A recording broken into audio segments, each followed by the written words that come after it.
I love roguelikes, from 2D bullet hells to 3D ones where the attacks burn my retinas. Every single one that I play always turns out to be a banger. So when I found out about this difficult roguelike, which is inspired by D&D called Barony, I had to give it a try. And with being the greatest roguelike player of...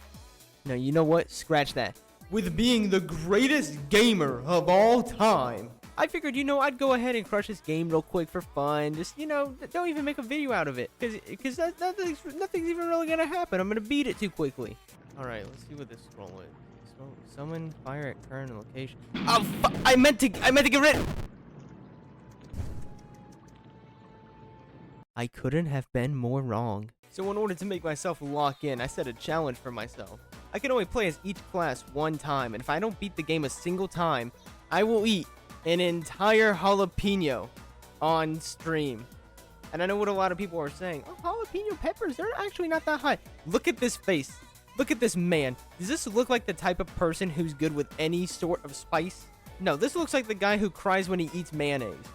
So I will beat this game or die trying. And I die a lot.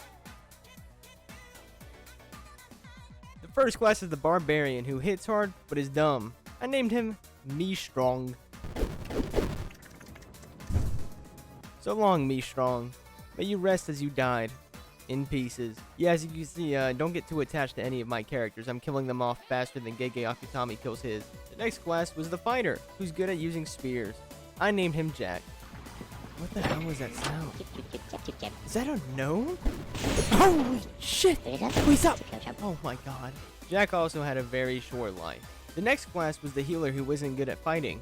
I named him Useless. And, let's just add him to the list. We all know how that went. In fact, let's go ahead and speedrun some of the least influential characters. There was Ratholomew, the rogue, who got crushed by a boulder. There's, I'm the type of guy, the Wanderer, who got brutally killed by the Minotaur. And then there was, but I don't want to be healer, the Cleric, who found the most amazing legendary item in the game. It was a top hat that granted 100% boulder resistance. He died to a boulder. But I'm immune to boulders! Mr. Krabs the merchant got mugged by a Brit with a knife. Orsted the wizard got eaten alive by a spider.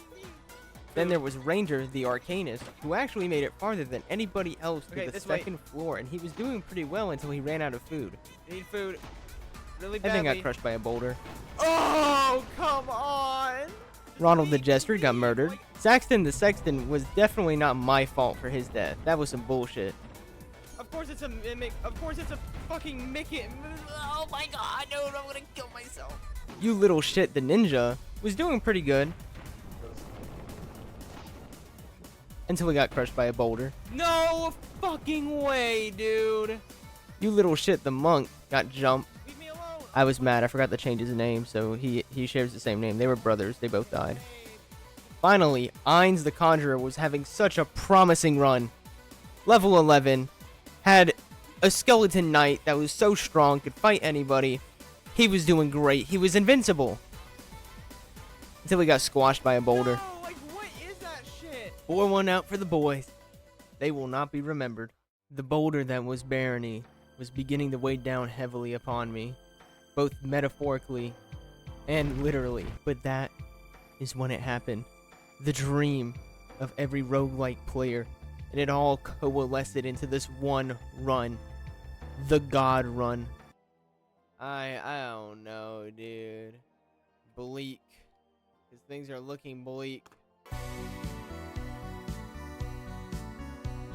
You see, the aptly named Bleak was a mesmer, who was a class capable of charming one monster and making them an ally. And when I found a caged troll, I decided to set him free. And because of my kindness of setting him free, he decided to join me. Definitely not because I charmed him. With the troll on my side, I was invincible. Unstoppable even. I mean, unless you count the boulders. Those could easily stop me.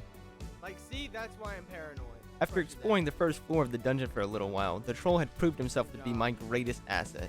And I decided that he deserved a name. We gotta give you a name. We're gonna call you Tony. Tony the Troll. Though by the end of the first floor, Tony was not the only person a part of the party. We also had Aubrey and Brenna the archers, and Joan the swordsman. Things were looking pretty good. And then Joan died. Don't let Joan die. Oh my god. Eventually we made it down to floor 2, picking up a couple more party members along the way. It was at this point on floor 2. I was feeling confident. You know, my team was pretty stacked. Take 'em out. We were taking Take and 'em all just out. wiping out Go, get 'em, everything in get our 'em. path. Nothing could stop us. And then some goblin with a stick blew up 2 of my party members. No! We lost someone. We lost a lot of people. Every time I think something's going well in this game, it has some more bullshit it throws at me, and then I lose everything I had. I didn't even have time to mourn the loss of my dead party members before some more bullshit happened. Oh my gosh, dude.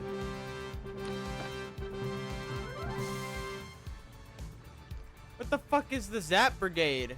To this day, I still don't know what the Zap Brigade was. Nonetheless, we kept trekking on through floor 2, and the only reliable people I had was Tony, Brenna, and Aubrey. Everybody else was inexpendable. I just threw at the enemy. Some might say that's bad leadership, but I just want to ask, is your leadership skill at 100? Eventually, we made it out of floor 2 and down into floor 3. Now this was uncharted territory. And not even 2 minutes into the floor, we instantly lost 2 of the meat shields. What the fuck's happening? Though that's actually okay. Now, if you remember, I hit 100 skill level in leadership. And what that means is I'm so charismatic now that even bugs and goblins will join me on my quest. And now, with this ability to recruit basically anybody, I had reached my total absolute power and was unstoppable. Oh, and there's no catch this time, like somebody dying. My army is just actually that powerful now. We breezed right through the rest of floor 3, and it was at this moment that I knew that this was the run. That there was no way I was going to lose. And if I did, oh my god, there's no way I make it this far again with any other class. Floor 4 would have been difficult for any other class, but for me and my army, it was easy. Especially since I had become the group's healer, which I have to say, I am sorry, Useless. Perhaps, maybe, I was the problem all along. The threat of a boulder wiping both me and my army out still loomed overhead, but thankfully, there were almost no boulders on this floor. Though the run-in with the demon did get me a little worried. What the fuck is that? With the defeat of the demon, we descended to the final floor, and it was time to face the final boss of the dungeon. It was all or nothing. Either I defeat the boss here and now, or I'm probably gonna be eating a jalapeno. Alright, guys. This is it. This is our one chance.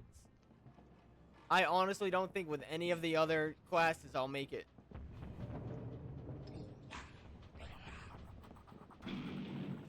Holy shit! Get him! Kill him! Go! Fight him! Goblin's dead! I'll keep you healed!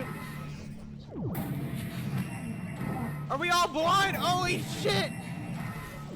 Get him, Tony!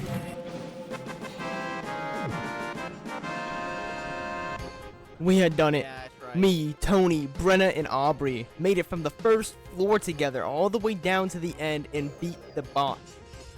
The epilogue rolled, showing how we saved the day and the curse was lifted, and I could rest easy knowing that I don't need to eat a pepper. Oh, that's cool. They let you do like a little epilogue thing, like, and you get to walk around the town. Okay, cool. Did we go through that portal?